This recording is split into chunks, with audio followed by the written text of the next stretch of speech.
Hello, everyone. This is Dude. Check this out. I am Pig, Yo, I'm Paralerts. and if you remember from last time, I recommended Godzilla.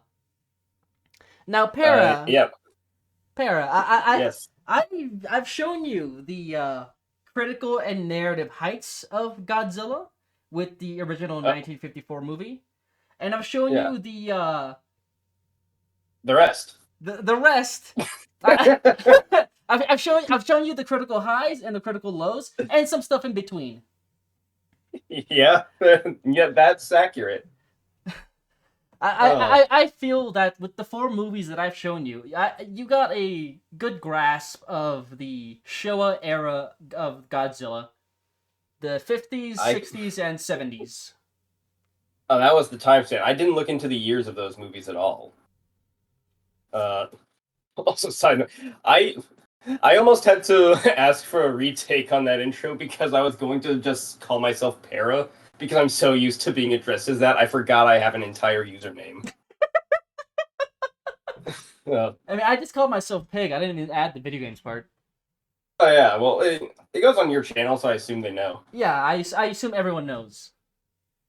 Right. But yeah, no, we had a good time with Godzilla.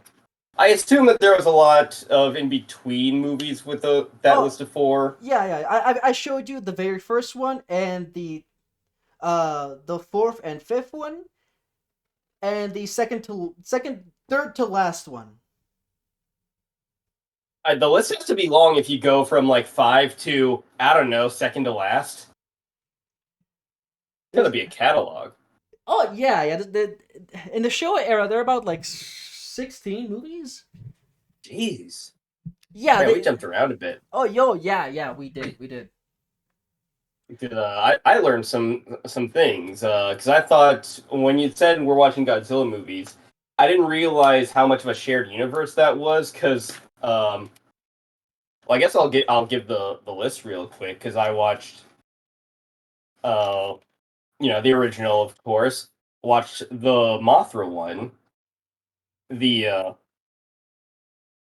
why am I Ghidorah one, and the Jet Jaguar one, Hmm.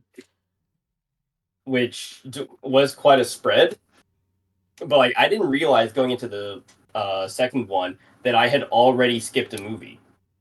I thought like it was I thought the Godzilla versus Mothra was a direct follow up. Would not realize that I had like a Kevin Feige MCU required reading list that I missed because there was a solo Mothra movie. Yeah, like that's an odd thing with the Godzilla series. Like it's not as overstated. It's not. It's they're very understated. Those other movies. Like there's a Mothra movie. There's a Rodan movie. Yeah, But like they're not really required. You get the gist of what they are. Like yeah, it within was the Mothra versus Godzilla movie. yeah, it was a bit jarring when they start referencing monsters and events that I was not privy to just paying attention to Godzilla movies. And now I have a greater appreciation of the fact that the MCU is not an original concept at all. Oh no! If we go even farther back, there's the Universal monster movies that have like, uh, if you squint your eyes, it is like a shared universe. Do characters from each movie interact with other characters from other movies? Yeah. The Wolfman interacts with the son of Doctor Frankenstein. Oh, that's actually sick. Like for the way things were back then, that's actually amazing. That's really cool.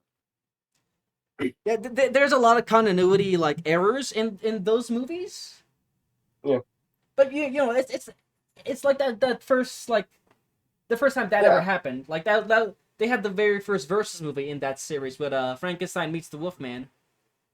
yeah. You have to have some stumbling, clown farts at the beginning of any like long-standing thing And because you they, have to get the garbage out of the way early so you can eventually make really, really great shit. yeah, like in context of like shared universes, Godzilla is like the second like instance of it, and like I guess the MCU for like with all its flaws, kind of perfected that format of like releasing movies. Yeah, for a while at least. It's far from perfect now.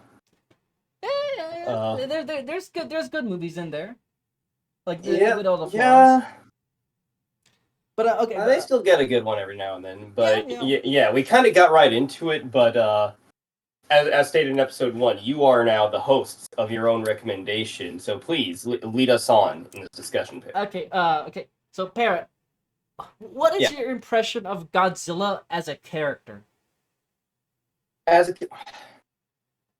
I've only watched 4 movies, and I have to ask which one.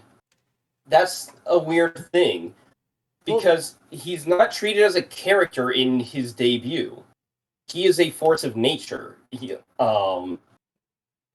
And characters written as forces of nature can still be interesting in their own right, but he's not written as much of a character. He is a concept and he is symbolism, which varies greatly from every other appearance of him, where Godzilla is what anyone thinks of when they hear Godzilla. He's the big monster that fights other big monsters. So, like, the first one is the one I have the most appreciation of after this experience. oh yeah, definitely. Like that movie has aged really well, and is Yeah, a it's much better very than I thought it would be. it's a very solid movie with a lot of depth in it. There's a lot Yeah, there's a lot more going on in that movie than like what you would think just from hearing what it's about. yeah. Narratively and creatively, there's more going on in the first movie than the other 3 movies combined, I would say. Yeah, yeah, I would say those. I would say that I too. didn't expect a love triangle subplot in that movie. With Professor Eye Patch and protagonist girl and all that. That was sick. Um, yeah, for Godzilla as a character, he is a non-character entity in the first one, which I really respected and thought was enjoyable. And then every other instance of him that I saw in the 4 movies, he was Godzilla. He was exactly what you think of when you think of Godzilla, whether you've watched many movies or one or just heard about him. Hmm. And like he becomes that basically instantly. Like after that first movie, that's what he is now. He fights other monsters. He's a big villain, and then he becomes a Yeah. hero and fights aliens. That second movie gave me total whiplash. Like, you could transition smoothly between a kind of sci-fi horror entity into an iconic character who is still dangerous but overall a force for good. You can do that in a film series, but there was no transitional period. There was between Godzilla, the mascot of this film universe, and this horrifying concept, that it was like snap. It was one appearance to the other, and that threw me off.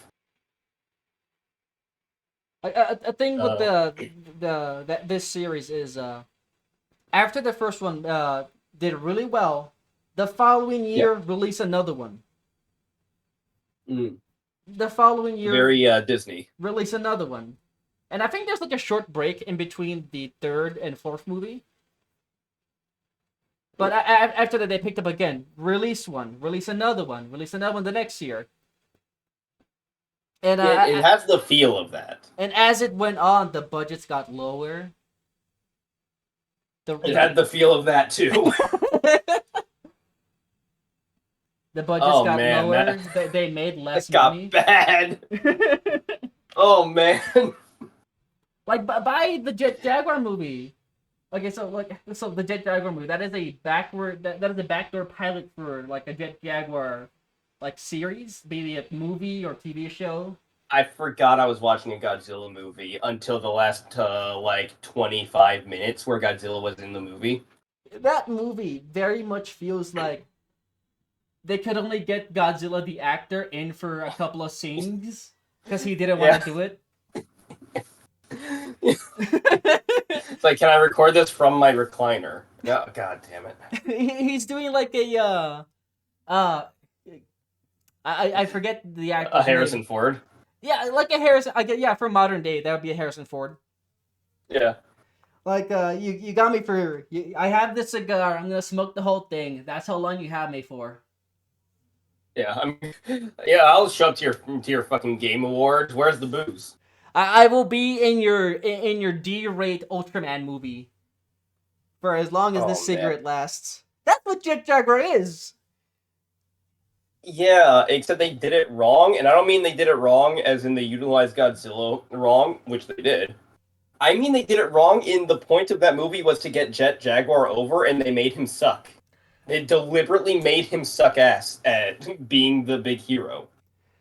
He got his ass beat. So like that movie like objectively is a bad movie and sucks. And Jet Jaguar, he's a lame character and he sucks. But like that's one of the Yeah, few movies that got distribution in the U.S. So a lot of people, including me, have a lot of nostalgia for that movie. I will give it that of the 20 to 25 minutes that the movie remembers Godzilla exists, 15 minutes of it are pretty awesome. Not in that it's high quality, but in that it's fun. Because everyone can have fun with a bad movie if it's got the vibe. And when it becomes an actual tag team wrestling match with weird like just maneuvers and tag moves and stuff, then it becomes like a fun thing to watch with your friends. But outside of that, it sucks. Yeah, it's a very slow and meandering movie where not much really happens. Like the underground people want to steal the Jet Jaguar technology. We're never told why, but it's Well, happening. they want it big. They want it, and I guess that would be in like the Jet Jaguar show that never happened. That'd be like the underground people will try to steal like technology, and then Jet Jaguar goes in to stop them, and he fights a Yeah. monster. Like it's that formula stretched over the course of an entire movie, and then Godzilla shows up at the end. Yeah, well, they used all $17 of their budget on getting Godzilla in. And a lot Uh, of the lesser movies of this period of Godzilla movies were kind of like that. yeah. Um. Oh, sorry. Going back to like the four movies we watched as a group, I'm gonna point out that when I was told we were going to the beginning of the Godzilla franchise for my recommends, I we'd gotten a call to watch the first one, and I was like, okay, we're gonna watch the first one, right? And you said, I don't know. Actually, I was gonna skip that one, which threw me off. Yeah, So I'm gonna point out, I had to fight for the actually seeing the beginning of the franchise because I'm guessing in your mind, the Showa era was about the campy feel of the other movies. yeah.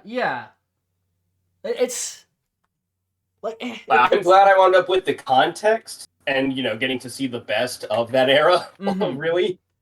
mm-hmm. But man, that's such an odd direction. Like I get it, but damn. Like if you were to Uh, keep the tone of that first movie, like where do you go as a series?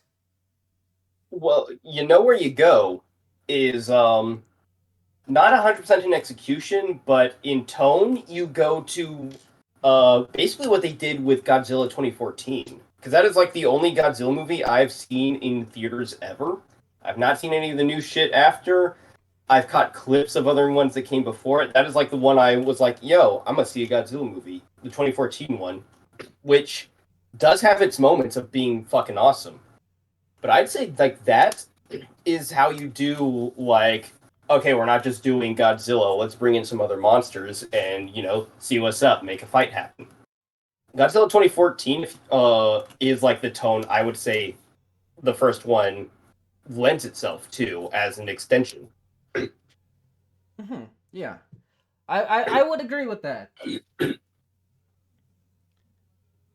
And again, you can then like transfer because at the end of 2014, they're like, well, yeah, he's a giant, destructive nuclear lizard monster dinosaur thing, but he did kill the more aggressive threat and then fuck off back to the ocean. So a lot of people, a lot of citizens are calling Godzilla a hero despite all the destruction. Well, And like you can slowly transfer over the next couple of films to make him like an iconic hero force. well, that's basically how the King Ghidorah movie ends, where Godzilla reluctantly teams up with Mothra and Rodan to fight the bigger threat. Yeah, after the like the Three Stooges bumblefuck fight, that shit was great. Not for the right reasons, but it was great. Caterpie used string shot. It was awesome. The bit where Rodan and Godzilla are playing volleyball with a rock. That was pretty good. That is actually that is a thing that would happen in fighting games, and actually does happen in fighting games. Like that is like two players who know the mechanics of like an attack you can bounce back and forth between each other. Just be like, you know what, let's go, and they both just know and they do it. There's a little bit of fighting games in these movies. It's a little bit of it. They're almost Dragon Ball movies. There is certainly the energy, and I have caught wind of the more recent films just being like, yeah, we're Dragon Ball now. Let's go. Yeah, look at this Kaioken. Especially the most recent one, New Empire, I believe. Godzilla X Kong, the New Empire. Because I'm aware that you probably won't immediately go back to the Godzilla Well next episode. I don't know what you're gonna recommend on your next turn, but I'm under the assumption that Godzilla will be a franchise revisited to in another era in a future recommendation. Yeah, and definitely. I'm excited for to see like what tonal and budget differences happen in other eras of this franchise. Oh, the subsequent eras were more tonally consistent. Oh, thank God. Like I enjoyed the time that I had mostly, except for the second movie. I'm gonna like we haven't deep dived too much into individual movies. I'm gonna say right now, the second Godzilla movie sucks. That's the Mothra versus Godzilla. Yeah, I did not care. Like between the total whiplash, the boring humans, the fight doesn't even stick out in my brain. The thing that sticks out in my brain about the second movie the most is why are there tiny sprite girls here? What happened? What did I miss? It's just it's a bunch of lore you didn't get to see, so it's gonna be like a Clip's note explained to you in this movie. It was jarring, and the fact that it was weird and just tonally didn't click to me is more significant than the actual plot of the movie. Yeah, or the fight. And, you know, maybe that's my fault in the way I showed you these movies. I mean, yeah, but like if I imagine you're a kid in the 50s, right? You're like 13, 14, and your parents are like, okay, you can go see the Godzilla, we'll go to the theater together. And you see the first movie and like, yeah. And then you see whatever the Mothra movie was, and it's not quite tonally hitting the same, and you know, the cool monster you saw in the last movie isn't in it, so the kid skips that one. And then they're like, but it's Godzilla versus Mothra, and the kid lights up. It's like, oh, we gotta go again. And now he's like 15 or something. And he goes, and he sees this second movie, and he goes, what the hell is this? Why are there sprite girls here? What? There's a lot of Mothra lore I didn't expect to get. Where's my Godzilla? Sorry, until kid. Godzilla shows up. You didn't watch Thor. You don't get this. I'm glad Thor 2 is the most skippable movie in the MCU. There's probably more skippable movies. Like, maybe maybe Iron Man 2 is skippable. I remember Whiplash. It's pretty skippable because when I think of the actual lore of Iron Man 2, it's where did Tony get his new triangle arc reactor, and then he's got a round one again in Avengers when we next see him. You can just Nothing assume really bled over into Avengers. you can just assume he made a better arc thing for his heart. Yeah. Like the shape So doesn't particularly matter. yeah, I get they wanted that for like a distinct visual design Mm-hmm. in Iron Man 2, but then they went right back to the circle, so who cares? He has more of a square shape in the later movies. Yeah. Uh so yeah, Mr. Godzilla expert. Did we want us to go over like each of the movies in order Yeah, or yeah, what? yeah. Let's dial back to the 1954 black and white movie, which a lot of people insist on calling Gojira to like specify Gojira. which they're talking about. I'm just gonna call it the Godzilla movie. Yeah, I think you can call it Godzilla or Godzilla if you do the funny accent. Don't Go- bother canceling me on Twitter. I don't care. we can call it. Don't call it Godzuki. Godzuki's a different movie. But I love calling him Godzuki, even though he's not Godzuki. Not many people I know. only Not many people know that Godzuki is a very specific character from the Hanna-Barbera cartoon. yeah, I only learned the because I just heard the name Godzuki around, and I love calling Godzilla Godzuki. I didn't learn who Godzuki actually was until halfway through, like our 4 movie list. So, Uh, the original movie. yes. Like, what are your thoughts on it overall? My thoughts, upon watching it, and it has been a while, our very loyal and outspoken fan base who's been shouting to the heavens for more. Do check this out. Thank you. I haven't read any of your comments, but thank you. They've been wondering where the episodes have been because we initially promised this to be a monthly podcast. Yeah, But then a I, job was acquired, and a couple times getting sick occurred, and the second movie was boring, so things got delayed. yeah, but things were unfortunately delayed. Uh, like my initial impression after watching the first movie at the start of this challenge, when we went through it, my thoughts were initially just, "Wow, they really did something here. That was a well thought out plot with some compelling characters and subplots. The use of Godzilla was sparse, but they made each moment that they brought Godzilla out, they made each of those moments count. And they had some creative, like, framing and camera work, which was very much missing from all the other movies.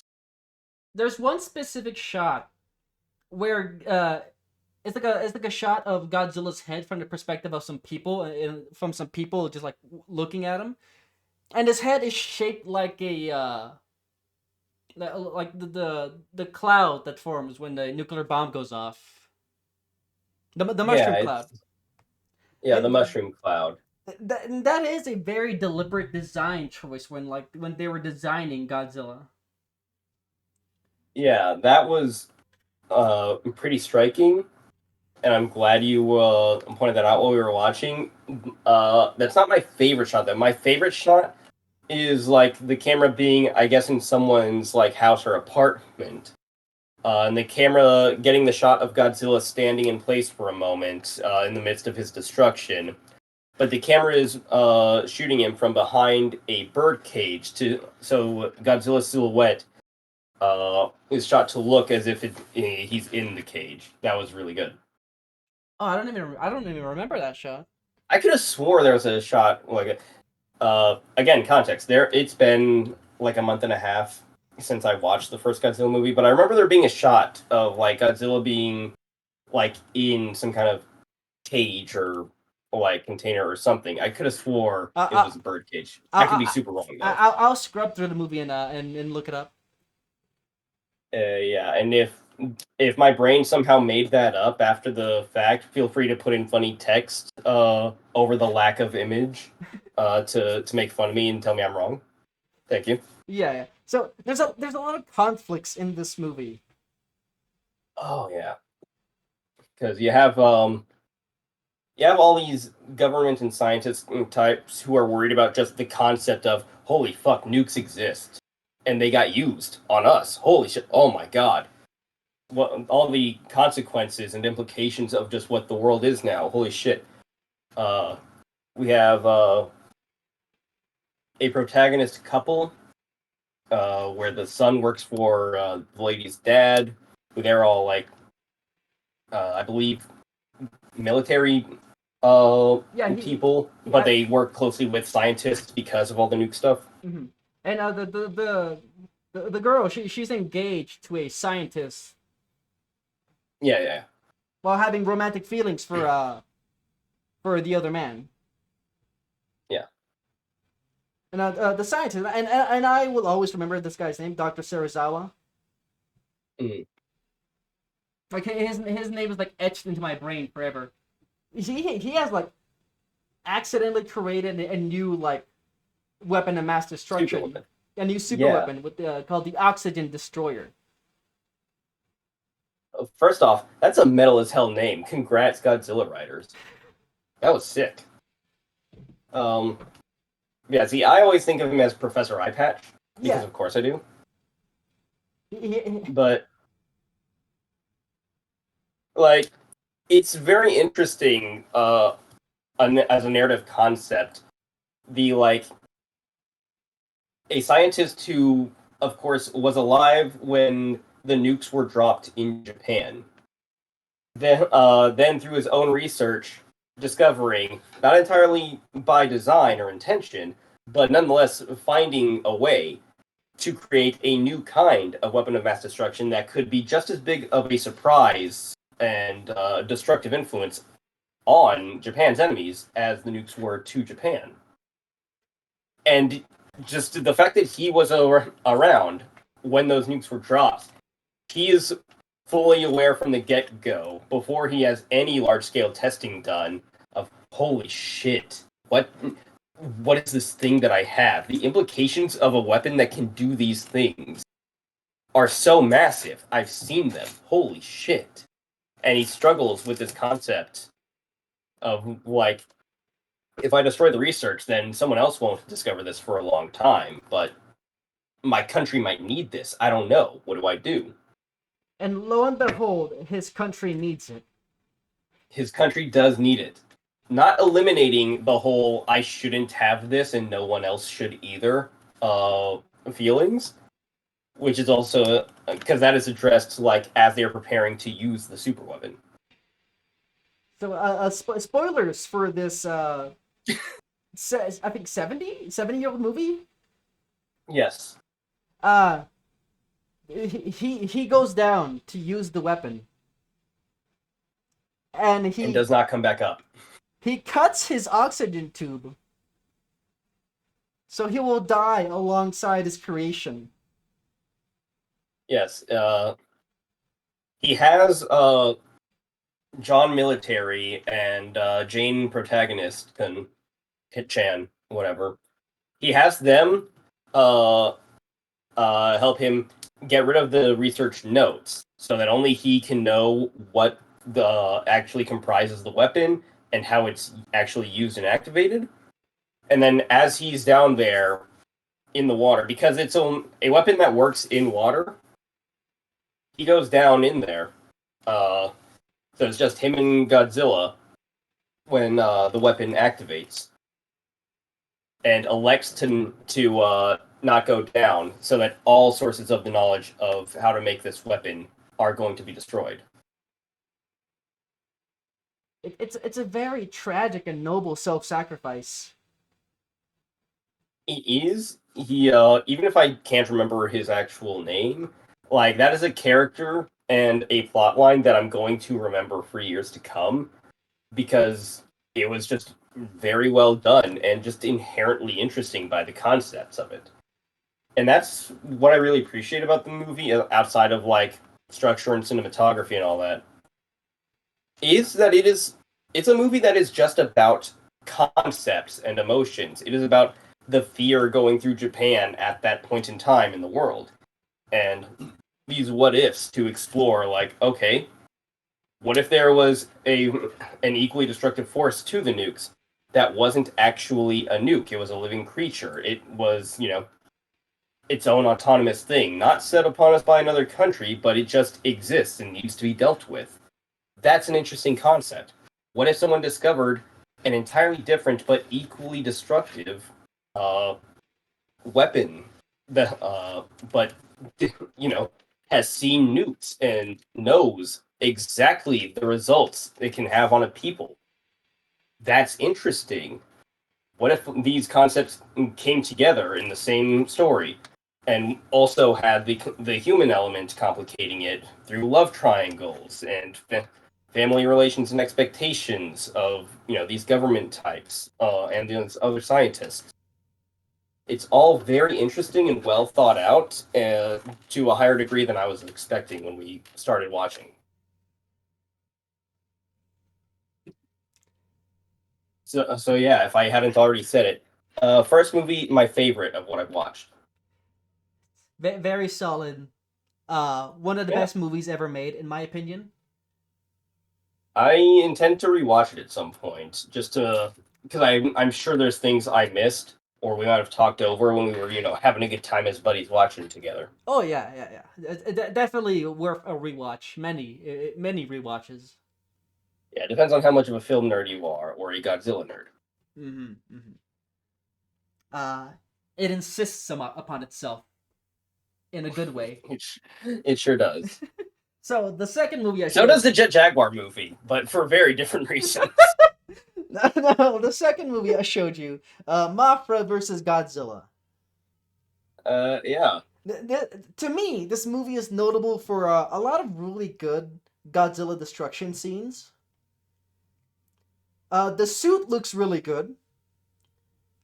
Yeah, the suit didn't look bad. It's just Like it was much more visible, in this than in the first movie. So, like, you could see how much of a man in suit it was in comparison. yeah, oh yeah, yeah, definitely. Like while the suit is of a higher quality, it's a lot like tighter. Like it's not Mhm. like real droopy and hangs on the suit actor. But that's a guy in a suit. Yeah, And like the overall plot of this movie is evil businessman discovers Mothra egg and wants to put the Mothra egg in his theme park. yeah, and if I recall correctly, it's the tiny sprite girls that were so confusing to me that are like, "Hey, just all humans in the area, I want you all to know, don't do that. That's bad. That's a bad. You shouldn't. Bad." And there are some investigative journalists that want to help the fairy girls, the twin fairies, and they try to Yeah, talk with the businessman, but the businessman says no. And then they're like, "Well, okay, well, we can't do anything, I guess." Well, yeah. As it turns out, journalists can only like talk at people and print words. They don't actually have the power to change a ton. yeah, they can't really help the twin fairies, but they tried. You know, they're a they're one of the good ones.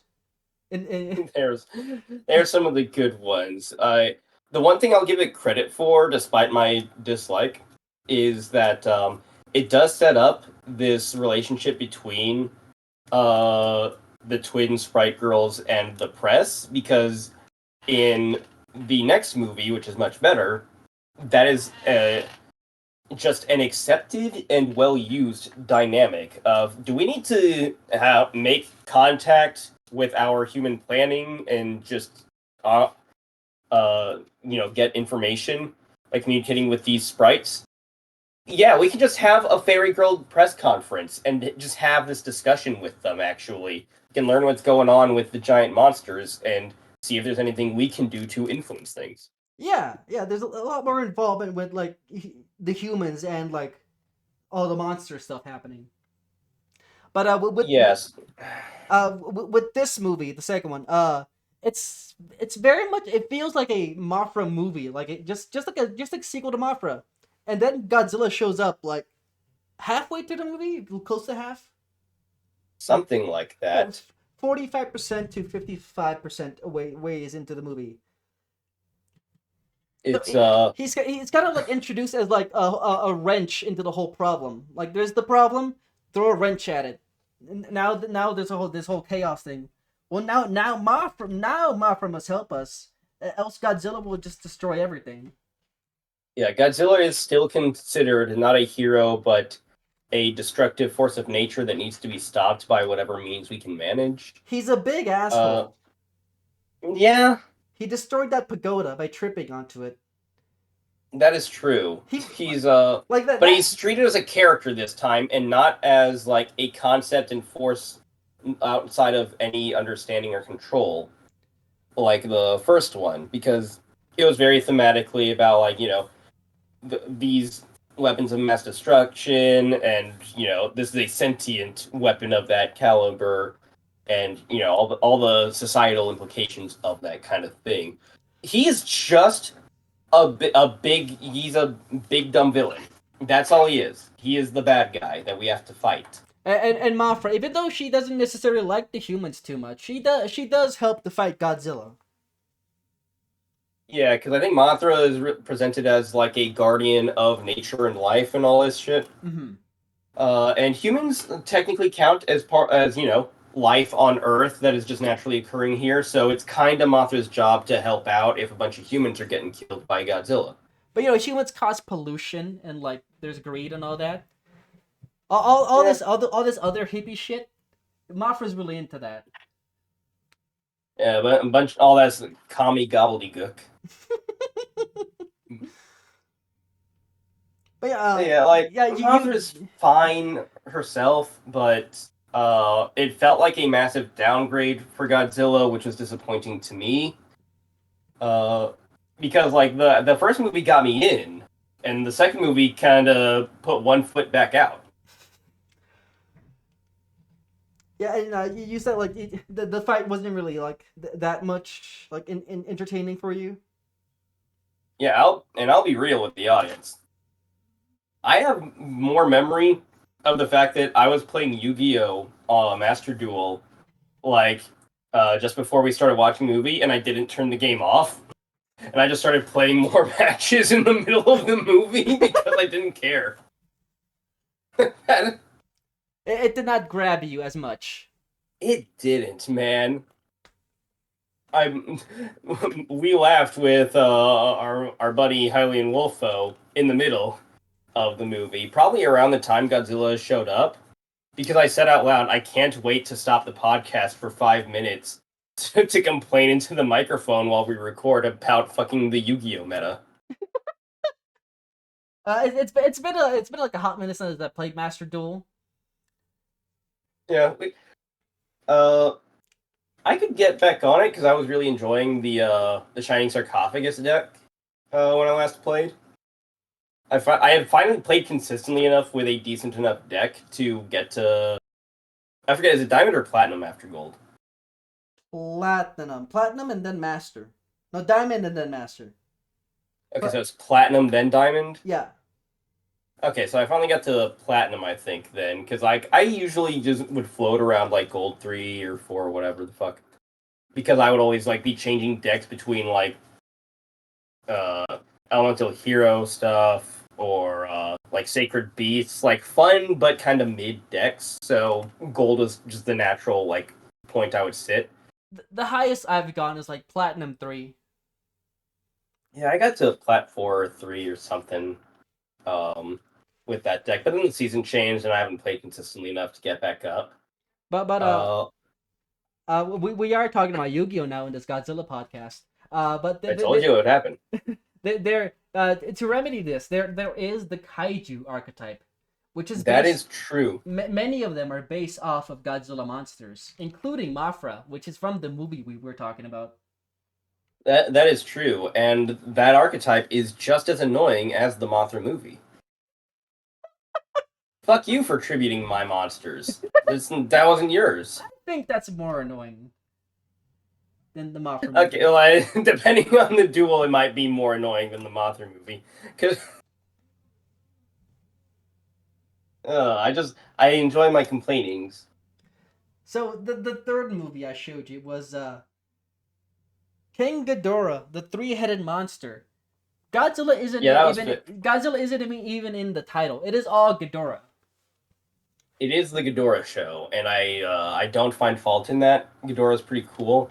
This is another one where like I was hit not too late in the movie. I was hit with the strong sense of there were other movies that gave context for this movie Actually, there because wasn't. Radon shows up, and Oh I'm like, yeah. who the fuck's Radon? And everyone's talking about, yo, it's Radon! Holy shit, Radon showed up, and I'm sitting here, huh? Actually, yeah, you're right. There is a Rodan movie. Is it Yeah, Rodon or Rodan? uh, you can say either. Doesn't particularly matter. Okay, good. Rodan or Rodan.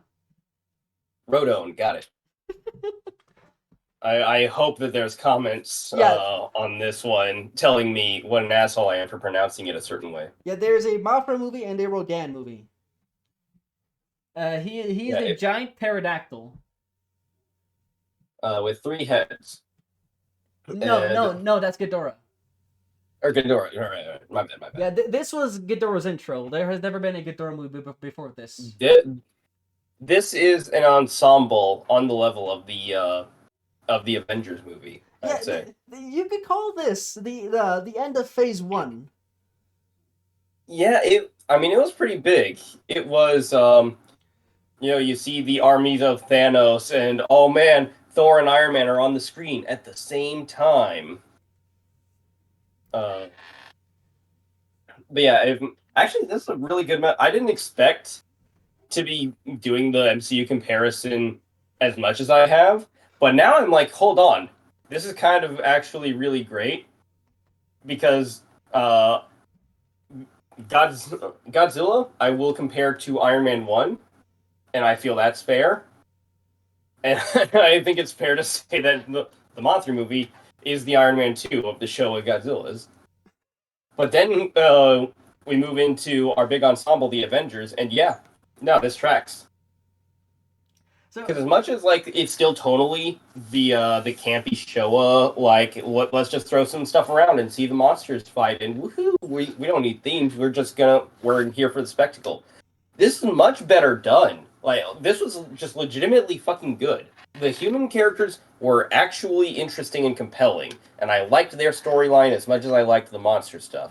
The monsters had interesting interactions, and they put thought into what kind of wacky stuff they do in the fights. And Ghidorah's just kind of cool, man. he's a big guy. He flies. He shoots lightning. Him just flying creates typhoons. He's big and strong, and they need three monsters to fight him. Yeah, it's pretty great. I love the way his heads just flop around as he's shooting the lightning. Now, Uh, the human narrative in this movie.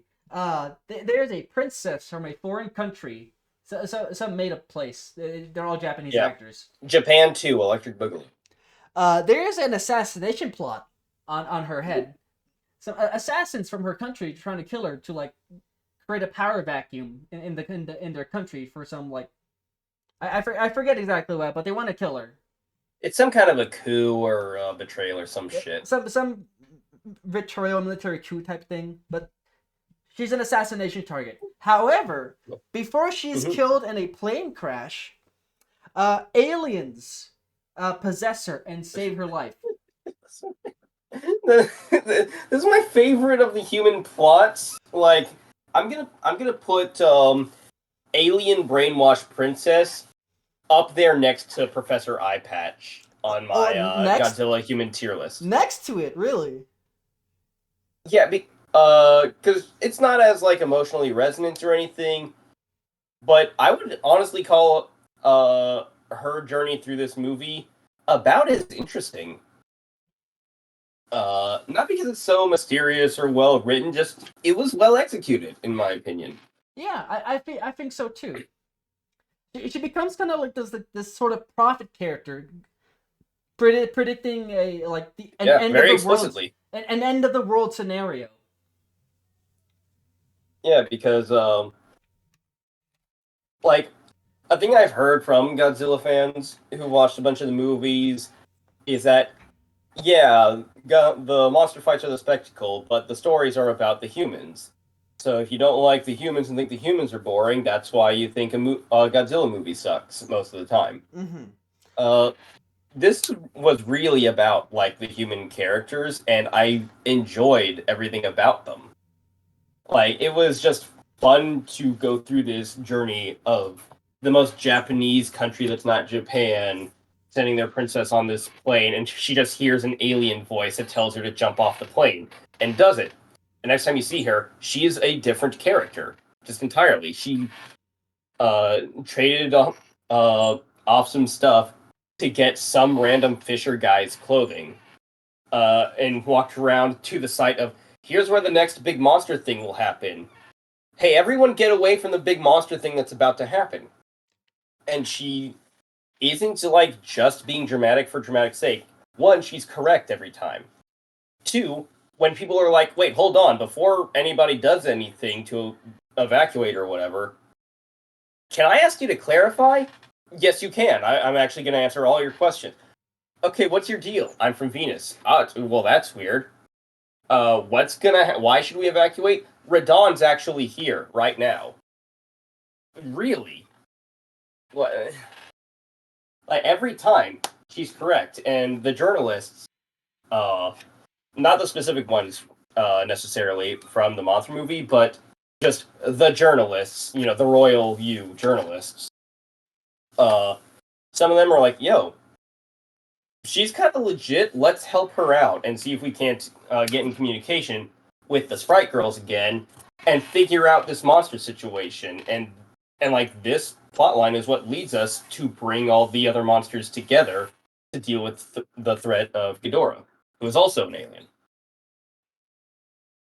Yeah, one of the whole things is the reason the aliens are even doing this is because Ghidorah destroyed their entire planet. Yeah, it's So they want to give up a heads up to Earth so that doesn't happen to them. yeah. I forgot if the tone of it was more like we have to make sure this doesn't happen to anyone else, or fuck that guy. He ruined my hood. It's probably a bit of both, but it was the way it's portrayed. I recall it being a bit more of the we are noble protectors now. Yeah, very humanitarian. It's a very humanitarian effort. It's very Venusian. Thank you. Yeah, it was Venus. Apparently, the real reason that there's no life on Venus isn't because of science. It's because Ghidorah fucked it up. Yeah, Ghidorah destroyed the atmosphere.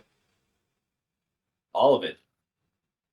And didn't need any of its own in order to like survive or Well, to travel to other planets. well, he could travel through space in like a meteor. Where he So was in does he the, like create his own meteor, or does he hitch a ride whenever he gets the I chance? imagine it's like he creates his own meteor, similar to how like the Mothra worm creates a cocoon. Yeah, fair. Just because I'm just the physics of how he would launch it, but the physics in the way they're portrayed in these movies from the '60s. Like So that'd be interesting. Like he has like his tail still sticking out and slaps the ground of a planet really hard to launch him up. I'm sure he does something. Maybe he has a team of scientists to help him. The Ghidorah Science Squad. I enjoy that, but like, still, if he created a meteor, he had to like he wasn't destroying the atmosphere on the way out, so he has to be able to survive without atmosphere. Oh, So that's just pretty baller. yeah. He's like Frieza in a way. He can just breathe in space. I you said that, and now I'm like, I know there's mecha versions of some of these monsters. When we got Mecha Frieza, that metaphor works too well. There is a Mecha Ghidorah. Yo! Okay, That's sick. that'll be one of the movies I show you next time around. Okay. All right. So now, for most of their screen time, Godzilla and Rodan are just fighting each other. Yeah, No, there's a. They are a classic pair of characters. Of are they in the same room? Okay, they're gonna duke it out. Let's go. And there's a lot of good moments in this fight. Rodan dropping Godzilla onto like a a power tower, whatever the fuck they're called, that one stand from JoJo Part 4. Yeah, the electric pylon. Yeah, Rodan drops Godzilla onto an electric pylon directly on his cock. Yeah, there's a lot of fun, wacky stuff in here. They're There's throwing rocks at also each other. They're playing volleyball with the rocks. it's pretty good. I liked when uh, I believe Rodan would pick up other monsters to do combo attacks. We had the airborne silly string attack from Caterpie Mothra Yeah, the and Mothra. Rodan. Yeah, who is just Caterpie? Like Yeah. Caterpie is a direct rip. 100%. Like the string shot was the primary attack, and now I'm kind of disappointed in string shot as an attack in Pokemon because it doesn't do any damage. That was a combat move for the OG. In Pokemon, it lowers the opponent's speed, which it technically does in this. It does more than that. Yeah. Like, it's very effective in these movies. It is interesting how in Ghidorah's first appearance, he is the man. Like, Godzilla has the title of King of the Monsters. He can't take Rodan straight up, though. He is not actually, in this movie, he is not the King of the Monsters. He needs the backup. Yeah, him and Rodan are pretty evenly matched in this movie. They're power scaled to be like Goku Vegeta. Yeah, it's interesting having a monster where, like, Godzilla is as far as the franchise is concerned, Godzilla's the guy, and he can't handle it. It's interesting to me because it was always a thing in my head of, well, Godzilla's the one, right? Like whatever monster shows up, he'll take him. Nah, Ghidorah's him. Yeah, no, in this the Showa era, sometimes Godzilla is like just on his own fighting one monster, and it's always the case of like, oh, he fights him the first time, he loses, but then on the rematch he wins. That's how it's kind of formatted. Right. And the movies where like, actually, Ghidorah, I believe, is the only instance where it's like Ghidorah versus Godzilla and friends. Every other instance of multiple monsters is Godzilla and a friend against two enemy monsters. Like our friend Jet Jaguar. And our fourth movie, Godzilla versus Megalon. Oh, man. I owned this movie on VHS as a child, and I watched it so many times. All I remember Jet Jaguar's not even in the title, and it's his movie. Godzilla's a guest star and gets top billing. Godzilla is doing the whole Cameron Mitchell. Like, this movie is a fucking Dragon Ball arc. It is like Goku's off somewhere else.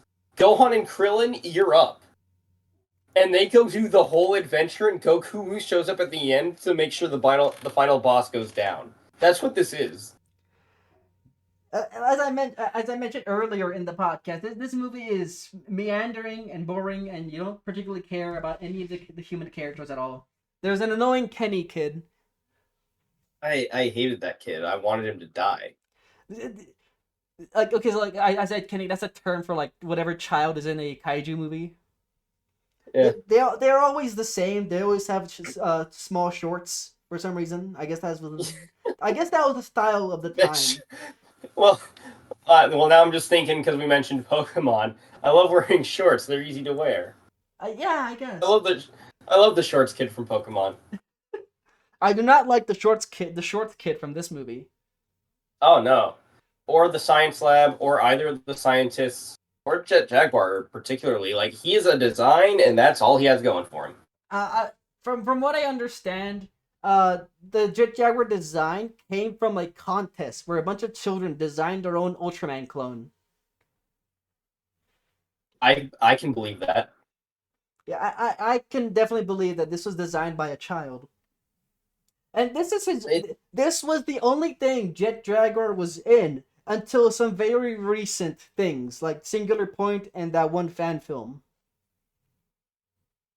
it's weird because the way the film was written, it seemed like I was expected to know who about Jet Jaguar or at least one of the characters already, because the film did little to nothing to actually inform me who all the characters were in relation to each other or why Jet Jaguar existed. Yeah, it does feel like you're watching like episode 5 of the Jet Jaguar show. It's so weird because it took until like the movie was halfway done, or at least a third in, for me like, okay, these are just like a couple of science nerds who were tight and a kid. I don't remember if he's like a nephew or one of their sons or some shit. I I don't don't know. They don't talk to anyone outside of our three main characters. They don't talk to a single fucking person. I don't think their relation to the kid is ever stated. He could It's be so weird. Why they is this kid around? they could be a trio of brothers. One of them could be the dad. We don't know. He could just be the neighbor kid. We're only Yeah, in but we're in very minimal sets too. There's the science lab.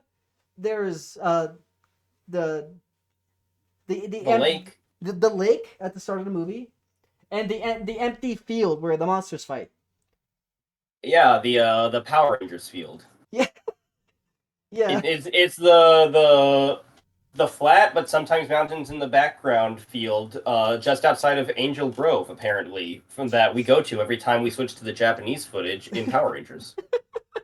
What an odd place Angel Grove is. It just has What an this. odd place. It looked exactly like LA, but it's always a 5 minute drive from a massive empty like field where no damage to property can be done. And what's up with all the Japanese vehicles sometimes?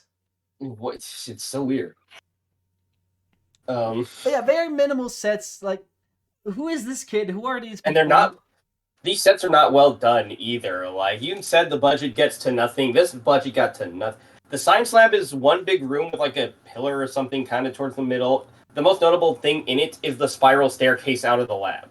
Mm-hmm. And we basically only see that basement and the entranceway. And the entranceway is the worst room I've ever seen in a movie because it's just a small room that leads to the staircase that has two hanging cubes, like fucking 2 foot by 2 foot by 2 foot cubes hanging from chains by the ceiling. There's just two of them to the side for no reason other than in one badly choreographed fight, somebody knocks a cube into someone a little bit, Not only is it and poorly that's it. choreographed, but the Foley design, the sound design is really bad. Those are very bad punching sounds. And they're kind of like not grunting. They're kind of like, uh, uh, uh, Uh, ah. well, there is nothing like I would say redeemable about the first like 2/3 of this movie, outside of when Megalon just dinks the shipping container that a couple of our characters are in about 800 feet towards the other side of a mountain, but they're fine though. That was funny. That's the best part before Godzilla shows up. Is just that. Speaking of Godzilla showing up in this movie in the last 10 minutes, let's go. Let's Mm-hmm. skip to the last 10 minutes and talk about that fight.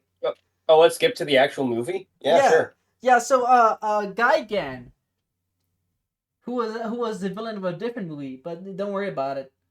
Oh He's wait, there was context to that, but not any of the things that matter to the supposed plot. the context is you basically got the context for Gigan. He's from space. He has Oh, night. is he? Yeah, I he didn't has fucking know. he has he is a design like wow. Yeah, he is. He's got a chainsaw on his chest. He's got hook hands. He's got a beak and like a visor. That's like the probably the standout feature of like the production of this movie is that the two villain monsters are some of my favorite designs of everything in all four movies. They're very solid designs. I like them a They're lot. just fun. I love them. Um, I would say Megalon looks cooler than Godzilla does. Really? Megalon's sick. Like He's a Godzilla is the OG, and he gets a lot of credit for that. But he is just a big lizard. he's just a big lizard with spines. Yeah, Mega, and a much cuter face than he should have in this movie. I'm a really big fan of this face. It's not It goes so against his early stuff. yeah, it's not the mushroom cloud head. It's not the Cookie Monster head. It's not the I don't- I guess He shouldn't look like a puppy. He's the king of the monsters. it's not the reptile shaped head in the Mothra movie. It's the puppy dog eye. It's the puppy eye I one. don't want him to look like a puppy. He's supposed to look like a badass. I shouldn't look at the fucking king of the monsters and go, "Oh, look, who wants a belly rub?" He's gonna become a marketable plushie. He is a very marketable plushie. He is. If I was the kind of person who collected plushies, I might get a Godzilla plushie after watching that movie. But no, fuck him. So Megalon, he's a beetle man with drill hands, and he can shoot bombs from his mouth. Yeah, he's pretty great. I will give a bit of the lead up to the actual content. Very quickly. Bad men steal our robot for reasons. The human characters can't get them back because they suck. Jet Jaguar gains sentience for reasons and just flies around as an action figure anytime we have to have large scale. And he's just an action figure with a static pose, and it's funny as hell. Jet Jaguar can also become giant monster size for the fight scenes to happen, but he can't fight for shit, so he has to run away and get help from Godzilla. Yeah, he was doing fine against Megalon, but then Gaiyan comes in, and then he just starts sucking. Yeah, like, if I remember correctly, he just stopped getting any hits in after a certain point, which doesn't make him marketable at all. I don't want to watch the show about the guy who jobbed. And then Godzilla comes in to help him out. And he's a beast from round one to that fight. He takes on both of them essentially by himself and is winning until one of them gets a cheap shot in, and then it's a real fight. And this is that made Jaguar look like such a little bitch. It was the worst thing you could have done to market him to people. And this is a pretty elongated fight, and there's like a good amount of time where Jet Jaguar just doesn't really do much. He's in the background. He definitely tries. I'll give him that. Yeah. So does Yamcha. That's who he is. Jet Jaguar is the less iconic Yamcha. He is kind of the Yamcha. Sucks. Actually, he might be the Chaozu, because people like Yamcha for being the failure. Chaozu is just kind of known. Well, People know that he exists. Godzilla fans like Jet Jaguar. Why? I don't know, honestly. He's a funnier character than we had prior. I'll give him that title. I'll call him the Jar Jar of the Showa. He's only in this one movie, and that's all that's all he's been known for much of his existence as an IP. He's in some of the video games, and he's cool in that. Yeah, because video games can make a lot of characters cooler than they actually are. But his most notable action in the whole movie is either holding or throwing monsters who were already down and thus couldn't hurt him to set up Godzilla for cool finisher moves. Oh, yeah, that's all he did. That's all. And the coolest thing he did was be a setup for Godzilla to do something cool. God, you could say that about this entire movie. Yeah, I could. Well, the movie ends with the Jet Jaguar theme. I have to call out a very specific moment, Pig. Yeah. Because as much as this movie sucks, and the fight is only cool when Godzilla is the one on the screen, this is the film that gave us one of the most iconic Godzilla attacks of all time. The big drop kick. The the fucking like 8,000-yard drop kick where the entire time he's flying, he's dragging his tail on the ground. That's a strong tail. It's so good. Oh, I love it. And then he did it again. He does it twice. They know. reused the footage. It's so good. The kick's so nice we had to do it twice. Like that was great. Like Jet Jaguar throws Gigan into the air. Godzilla blasts him, and then he runs away. And then he just grabs Megalon, and they do the kick twice. And then Megalon runs away. And then Godzilla and Jet Jaguar shake hands and say goodbye. Yeah. And then they play the Jet Jaguar theme as if, like, this is his W, when it's clearly Godzilla's W. This was totally the 5th episode in the Jet Jaguar show. It's so weird. And it might have been better if you structured it as like a Sentai show, because then there'd be like a long-term plot line about how come Jet Jaguar can suddenly gain consciousness and sentience whenever he particularly wants to. Now, I don't know this. I don't know anything about like the production of this movie. I don't know very much at all. But I'm going to assume that they were going to make a Jet Jaguar show or maybe movie series. You know, because the Godzilla series has been waning. They want a new thing to make. And you know the Ultraman show is doing really well. We could copy that. So they drafted like a couple of scripts for like episodes, and then like maybe like production fell through. We're only gonna make one thing. In order for this to make money, slap Godzilla on there. Yeah. We'll get some return on this. So I imagine this is a reused script of an episode of the proposed. I'm making this up really. The proposed Jet Jaguar show, and what we saw is like a stretched out episode, and then Godzilla shows up at the end. It does have the energy of a 90s to early 2000s direct-to-video Disney movie sequel that's actually just the 3-episode special. That's the beginning of their weekly cartoon series, like for Aladdin or Timon and Pumbaa or whatever the hell. Now, this is one of the lesser Godzilla movies from this period. In my opinion, you don't say. In my opinion, it is not the worst. I think there's worse. I think there is worse.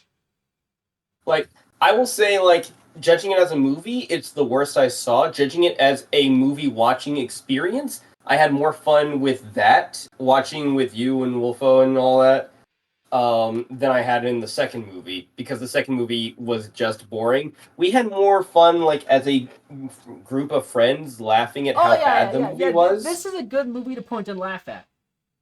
Yeah, there's a reason, it has that value. There's a reason there's a Mystery Science Theater 3000 episode on this. Yeah, I imagine. Man, now I want to watch an episode of the best of the worst, but they pick 3 old Godzilla movies. I really want that now. That'd be pretty good. That'd be so good. Anyways, you were saying. Yeah, I don't think this is the worst. In my opinion, the worst would be All Monsters Attack, and I think a lot of people would agree with me. Maybe the Gigan movie would be down there. I'm not gonna have to watch those, am I? No. Okay. If I show you any more Showa era movies, it'll be the better ones. Two other movies came out after the Jet Jaguar one, and those I think are really good. Yeah, because I'm like, this movie was only tolerable because it was with friends. I don't think I want to scrape even further down the barrel than that. So I can have just as much fun watching something we actually enjoy. Yeah, thankfully, it's all uphill from here. Yeah. So,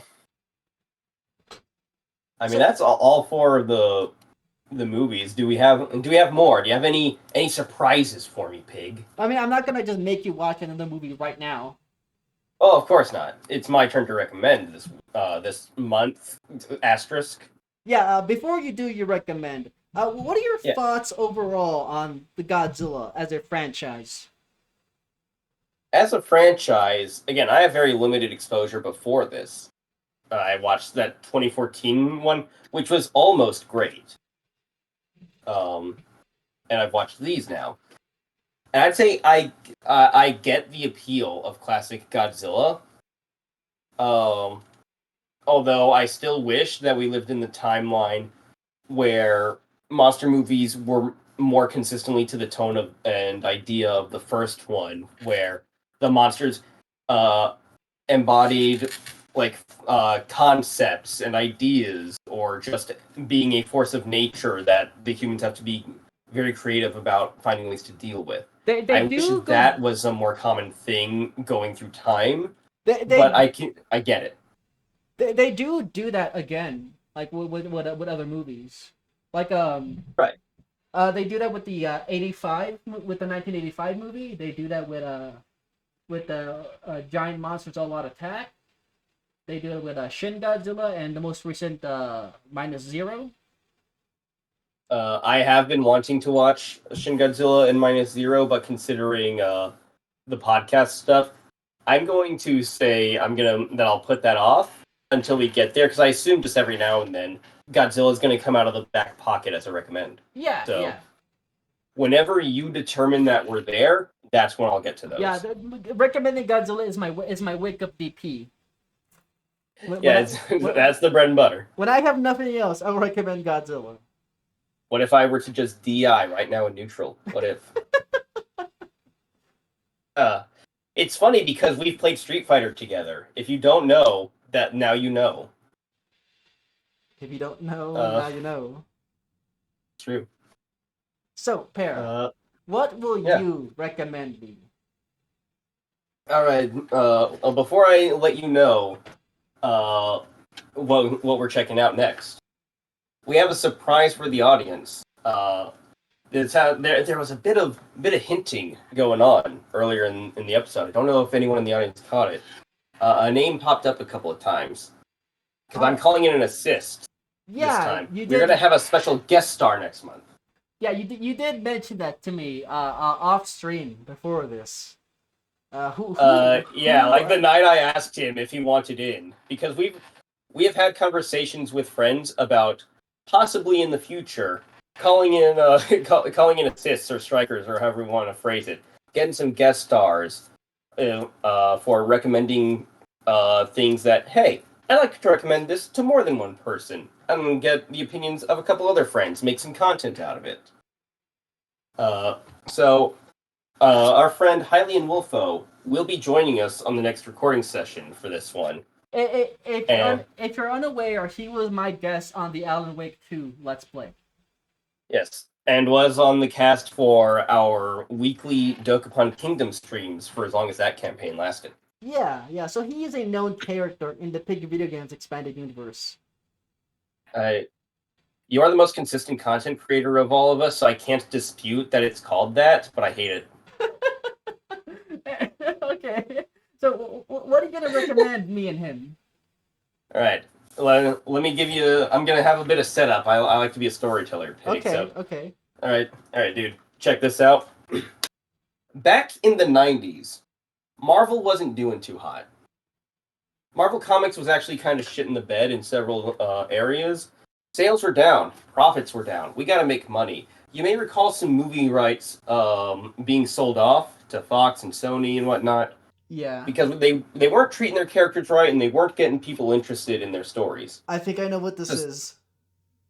I'm not sure you did. I'm not sure if you do, but that'd be funny if you did. Okay. So a couple things changed in Marvel, because I know that you've seen the Raimi movies. I'm not going there. We've watched those together, actually. Yeah, I like them very much. Yeah, they're so good. A couple of things changed. Some writers were replaced. Some stories and ideas were implemented. And one thing that happened in the year 2000, the turn of the century, What if we reinvented Spider-Man? What if we reset his whole timeline back to high school in this alternate universe? An ultimate universe. Oh. Pig, I'm going to recommend what I would say is one of the definitive runs of Spider-Man that isn't even mainline Spider-Man. Over the next month, before we record our next session, both you and Hylian Wolfo are required to read issues 1 through issue 27 of